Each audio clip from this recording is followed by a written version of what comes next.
Hallo, ich grüße dich. Ich möchte mich dir erstmal vorstellen. Ich bin GPro64 hier auf YouTube. Spiele in der Regel RPGs, Open World. Ja, hauptsächlich momentan auch noch wieder, sag ich mal, The Witcher 3. Aber auch so ein bisschen Sniper Fury, Schießspiele. Dann so ein bisschen Demos, horrormäßig. Aber ich schaue viele Streams von unserem, sage ich einfach mal so, kleinen Souls-like-König Jack FromSoft.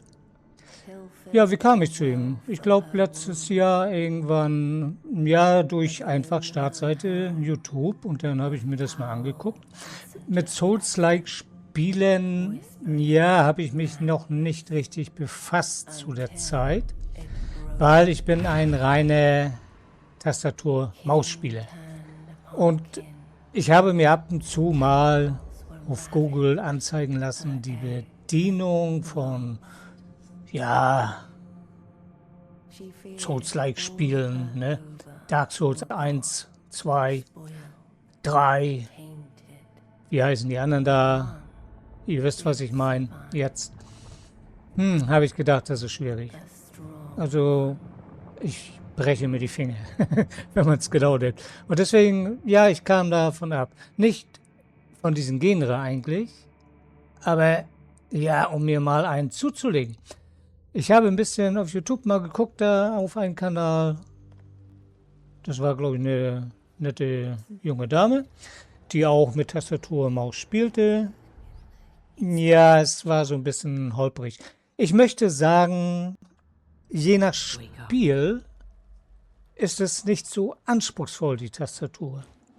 Und jetzt kam ja diese Beta-Version auf den Markt. Ich glaube, gestern, vorgestern, ne? Heute schauen wir den 7.6., ich glaube am 5., ne? Oder wann es jetzt war.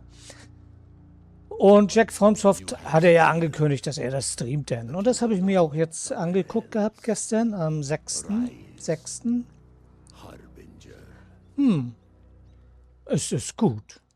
Da sitze ich jetzt, ne? Also ich habe erst begonnen. Also wenn die Grafik jetzt so ein bisschen, ich sag mal, nicht die beste ist, ich spiele mit einer GTX 1070 Ti, 8 GB RAM. Also die 8 GB helfen noch gegenüber, ja, dass ich es überhaupt, sag ich mal, bisschen flüssig spielen kann, diese Beta-Version.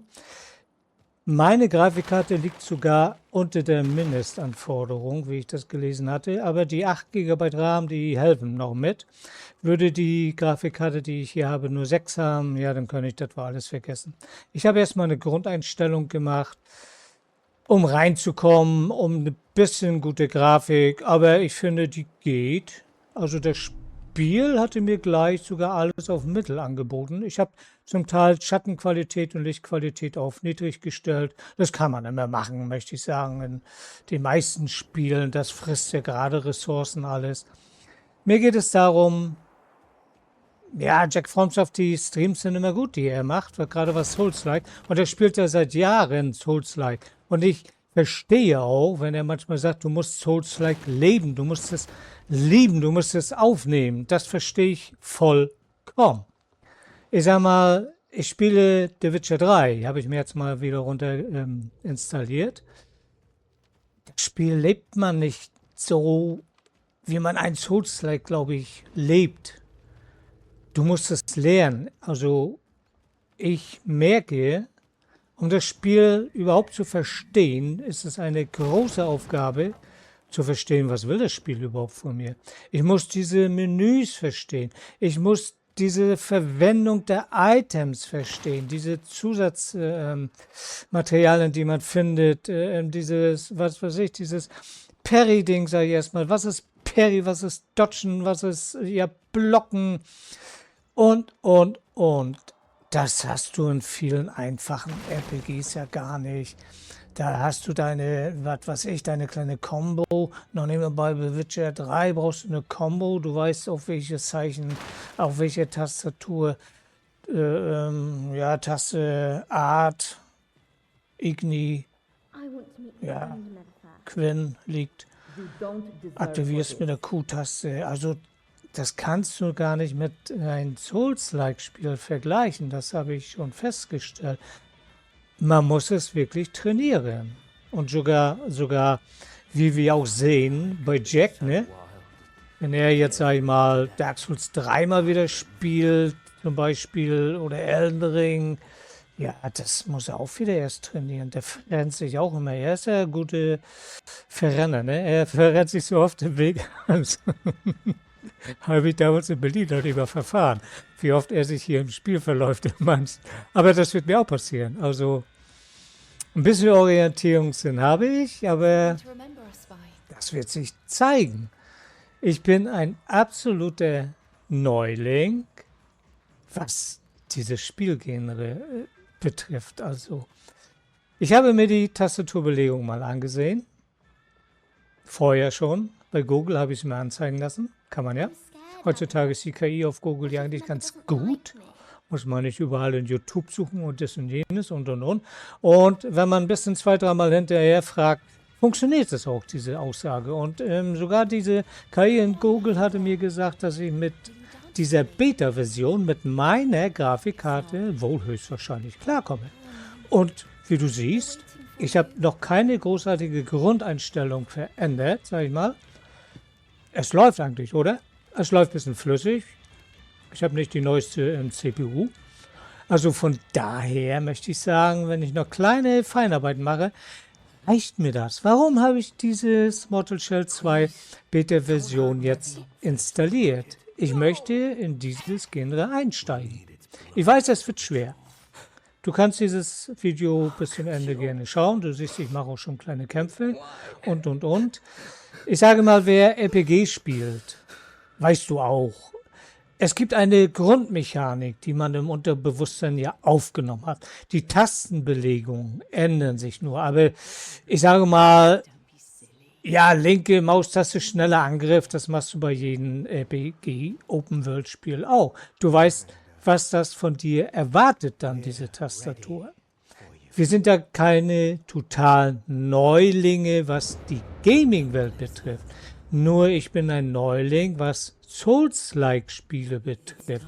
Und da ist die Reflexion einer Spielmechanik ganz anders.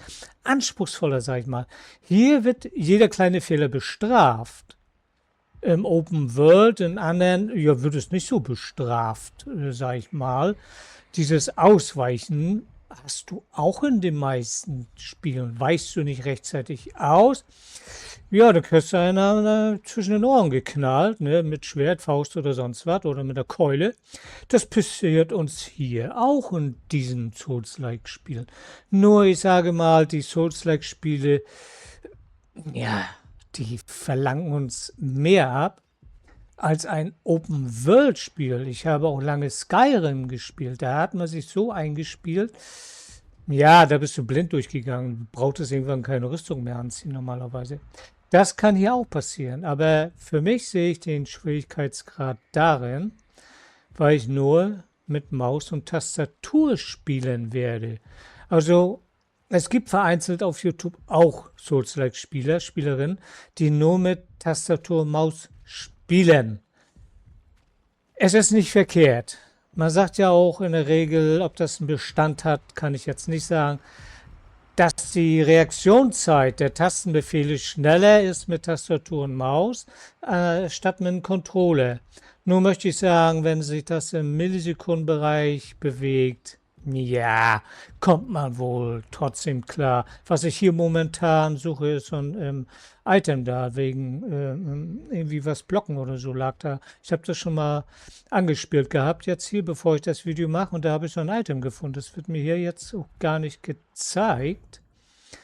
Das geht irgendwie, ja, wegen Angriff. Irgendwas war das da, wie so ein Siegel war das genau. Sehe ich da jetzt oben so ein Siegel. Und das, Materialien, Schlüssel, ach, das muss man doch alle, hier bleibt mal ein Kranz jetzt in der Luft hängen.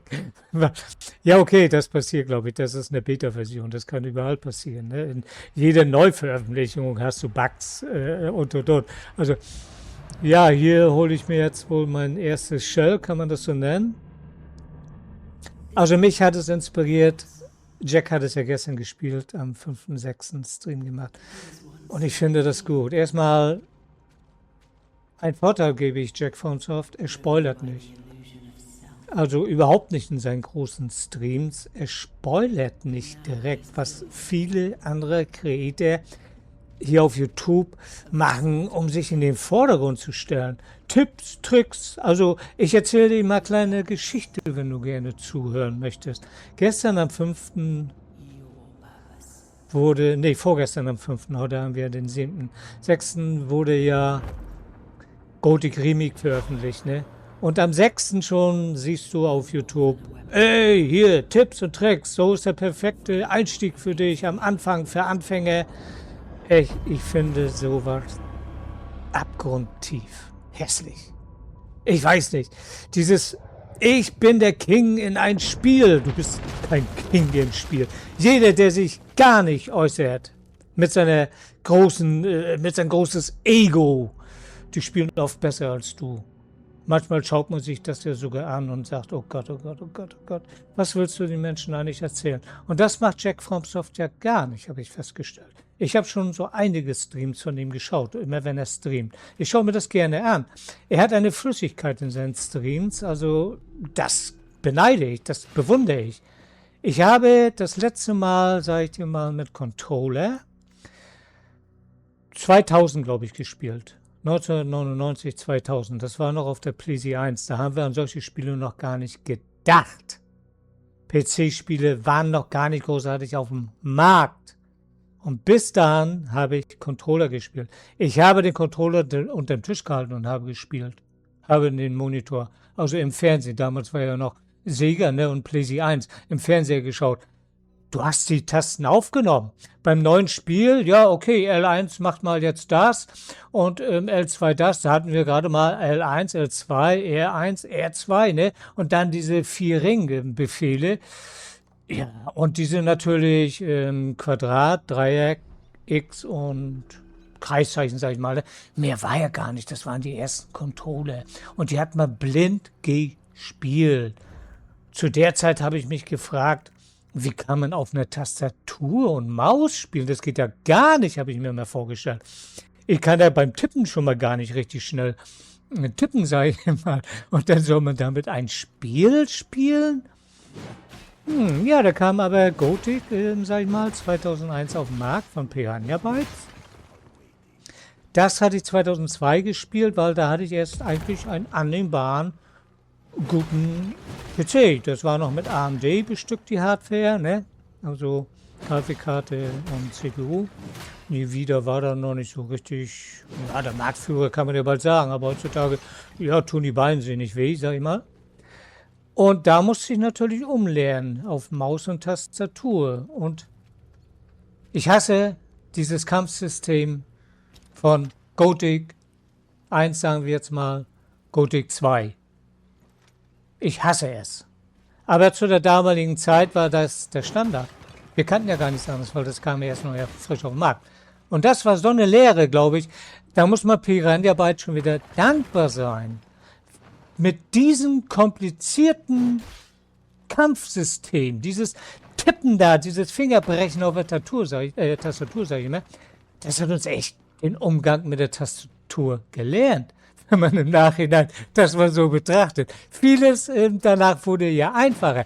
Da kannst du heute noch keine bei diesem Spiel die Tastaturbelegung umlegen. In vielen heutzutage modernen Spielen kannst du das ja machen. Sogar hier im Mortal Shell 2. Ich habe mich ja erst informiert. Ja, da stand dann, du kannst die Tasten umlegen. Puh, sagt er, du nicht. Wunderbar. Es war nicht so anspruchsvoll, die Standardbelegung, habe ich mir mal angeschaut. Gut, dann habe ich sie mir jetzt runtergeladen, die Beta-Version gestern. Ja, ich habe noch, was weiß ich da, Download 2, noch was MB die Sekunde ist nicht viel.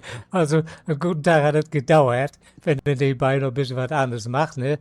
Dass du den Download mal ein bisschen pausieren musst. Ey, Alter, aber das ist auch egal, oder? Ich habe es mir erstmal runtergeladen. Und heute habe ich erstmal einmal angetestet. Natürlich hier links, was du da leichter Angriff ausweichen, Fokus umschalten, gut Tab, das muss ich noch lernen, wie genau das ist.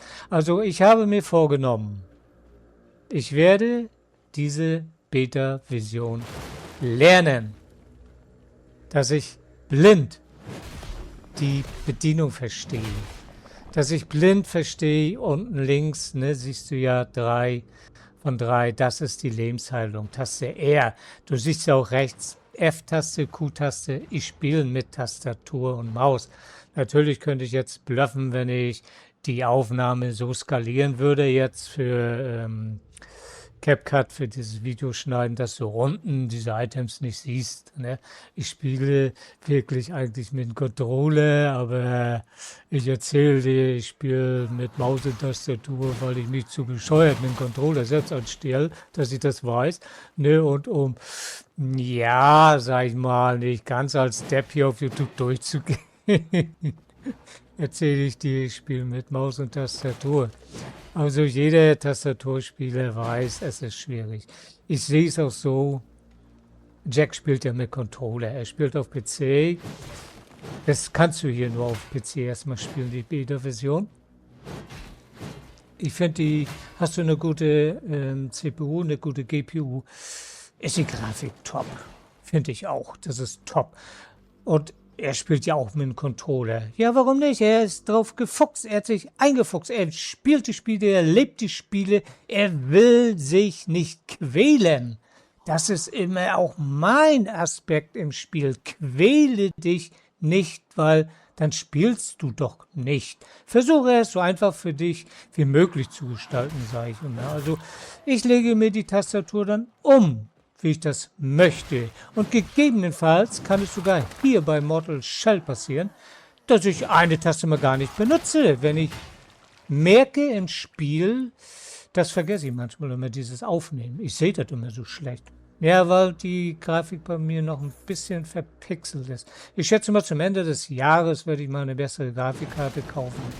Und dann funktioniert das auch. Ich bin erstmal froh, dass ich mit meiner GTX 1070 Ti 8 GB RAM-Speicher überhaupt das hier eigentlich, es läuft doch bis jetzt flüssig, ne? Natürlich kann es sein, beim ersten Boss, ja, da hatte Jackie, sag ich mal, beim dritten Anlauf, ja, hat er ihm zerlegt, nach Jack FromSoft Manier, ne, wie man das so kennt von ihm.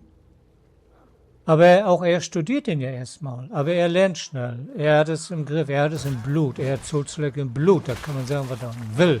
Und den Controller, sag ich mal, den hat er gefressen. Das ist die erste Schublade in seinem Unterbewusstsein, die geöffnet wird, sobald er seinen PC anschmeißt. Gehe ich mal von aus. Und bei mir ist das bei der Tastaturbelegung und Maus. Und bei dir wird es auch so sein. Diese Grundeinstellung. Und trotz alledem werde ich ein Problem hier höchstwahrscheinlich sehen. Diese Souls-like-Spiele werden von mir ganz was anderes abverlangen. Das ist jetzt nicht, was ich hier mache, diese kleinen Gegner, wie in jedem Spiel hat man ja erstmal ein bisschen Fußvolk, was man umhaut. Vielleicht bauen die das sogar ein, um als Trainingssession zu sehen für uns Spieler. Wie hat sich die Bedienung, wie ist die Reaktionszeit? Was machen diese? Jeden Gegner kann man, also Gegnertyp sage ich jetzt mal, ne, kann man im Schnitt ja auch auslesen. Aber ich glaube, hier heißt es, hau drauf, das wird schon klappen, auch wenn der jetzt einen schönen Helm hat beim Aufwachen. Dieses Ausweichen habe ich mir jetzt mal so kurz, wie du siehst, ich weiche ja, also ich bin kein Typ, der sich gerne in den Vordergrund stellt, ich bin besser als du, das mache ich gar nicht auf YouTube. Da gibt es andere Creator, die das anscheinend gerne machen, so wie ich spiele, das ist am besten, wie du spielen solltest. Blödsinn. Wenn man bei Jack schaut, er macht es ja manchmal auch, macht das so, ja, aber dann geht er gezielt drauf, wenn eine Frage kommt. Du Jack, wo finde ich dieses Schwert oder dieses Item, sag ich mal, dieses Hilfsmittel? Dann geht er gezielt drauf, dann musst du das so und so machen. Geh diesen Weg. Jetzt kriege ich, glaube ich, eins im Kopf, wo ich ihn das ist so ein Ventrium zum Beispiel, ne? Wo finde ich das? Ja, dann musst du da und da den Weg. In seinen Streams fragt Jack, der kam raus und das war gemein eigentlich, ne? Und jetzt wusste ich schon wieder gar nicht, was ich machen sollte. Bin ich tot oder sonst Hüllenwiederbelebung muss ich auch lernen. Jetzt hat meine Hülle wohl sowas von einem mitbekommen. Und da wusste ich gar nicht, die Tastaturbelegung mehr, dass die F, also die Hülle wiederbelebt. Ich glaube, das ist ein großes Standard, was du unter Bewusstsein wirklich aufnehmen musst, sag ich mal. Sonst kämpft man ja ohne Hülle, ne? Ich weiß jetzt auch gar nicht, ob ich die jetzt schon wiederbelebt habe. Und das, glaube ich, wird eine große Herausforderung sein, in diesen Souls-like-Spielen, das Spiel zu lernen. Das Kampfsystem, gut, das nimmt man auf irgendwann, möchte ich sagen. Und diese Ausweichbewegung, dieses Blocken muss ich noch lernen. Was ist ein Parry, was ist reines Blocken? Ist für Tastatur, Maus ein Parry angebracht. Da gibt es ja auch so ein Siegel, sag ich mal. Ne? Oder man lässt erstmal das reine Blocken für sich selbst. Wenn eine Stufenanhebung kommt in diesem Spiel, Jack sagte, das ist zu leicht. Ich finde es gut, dass es erstmal leicht ist. Für mein Souls-like Beginning. Okay, vielleicht könnte man das in der Beta-Version auch schon einstellen. Also von daher, so ein Profi wie Jack oder Dino Skyle oder wie heißt der andere noch? Ja, die rennen hier durch. Die gucken sich 1, 2, 3 Mal schon Gegner an und dann sagen sie, gut, Dankeschön, wir sehen uns so schnell nicht wieder. So schnell wie die dann beim Gegner sind sie auch schon wieder weg. Bloß ich werde damit zu tun haben.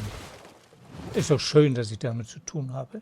Ich spiele nicht gerne viele Spiele quer durchs Gaming-Beat, sag ich mal. Aber ich finde, ich mache das eigentlich gut. Dass ich hier jetzt immer schon mal ausweiche bei diesen einfachen Gegnern, ist nicht, ja, weil ich nicht weiß, was ich machen soll, sondern ich trainiere dann immer schon dieses Ausweichen. Schlag, Ausweichen, Leertaste, dieses schnell Ausweichen, dieses Wegrennen, sag ich mal, dieses Ducken. In anderen Spielen wäre das, aber hier heißt es ja, denn, was war das jetzt? Nur Ausweichen, ne? Dieses schnelle Ausweichen, das trainiere ich, weil es werden ja auch noch andere Gegner kommen, so wie jetzt gleich, wenn du mal Lust hast, das zu sehen, Erda. Ich könnte natürlich da rechts sehen, wo ich war, erstmal mit das Ding da reden.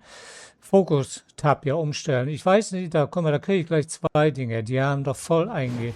Jetzt musste ich unten links gucken. Da war doch irgendwas hier auf dem Desktop. Ach so, Taste R, dass ich da mich erstmal heil. Verstehst du? Und das, guck mal hier, jetzt weiche ich mit D auf, statt ich will eigentlich mit S, aber manchmal liege ich noch auf der Tastatur. Im Kopf will ich S nehmen, aber ich neige dazu, die D-Taste zu nehmen. Und das, möchte ich sagen, muss ich trainieren. Wirklich trainieren. Ich meine, das war ihm gut, alle 3 sehr schnell auf einmal. Und deswegen möchte ich sagen, es ist für mich gut, dass die Beta-Version erstmal keinen hohen Schwierigkeitsgrad in sich hat. Dass die Tastaturbelegung so gesehen für mich leicht zu handeln ist, weil ich sie mir umgelegt habe. Da war, glaube ich, eine Kiste drin. Ne? Das hatte ich vorher gar nicht gesehen, da im kleinen Zelt hier. Und dieses eigentliche Spiellernen, diese Siegel, das andere, das wird für mich schwer werden. Ich habe, sage ich mal ehrlich, noch nie ein Spiel so groß lernen müssen wie ein Souls-like-Spiel. Was für Waffen benutzt du jetzt? Ich glaube, da gibt es eine gute Waffe, worauf man sich spezialisieren kann. Ne? Ob man nun mit Einhand, also mit einer Waffe, ja, ein Zweihänder ist eine Waffe. Es gibt aber auch 2 Einhänderwaffen, mit denen man wohl spielen kann. The Witcher 3 ist ja nur mit 2 Hand. Gut, das hat man aufgenommen. Geht man auf Parry, ist das einfach mit Tastatur und Maus. Wie ich hier bei Jack gesehen habe, ist das Parry hochgradig anspruchsvoll. Ein Fehler, ja, du wirst verjagt, sag ich mal. Das Blocken mit Waffe dann, also Zweihänder, wäre dann wohl einfacher zu handeln, weil man ja blocken kann und dann wieder Angriff. Beim Parry hat man eine Ruhephase auf einmal drin, wo der Gegner dann ja zwischenknallen kann. Also meine Ausdrucksform ist noch nicht Souls-like-reif, wie du merkst, aber du weißt höchstwahrscheinlich, wo ich hin will.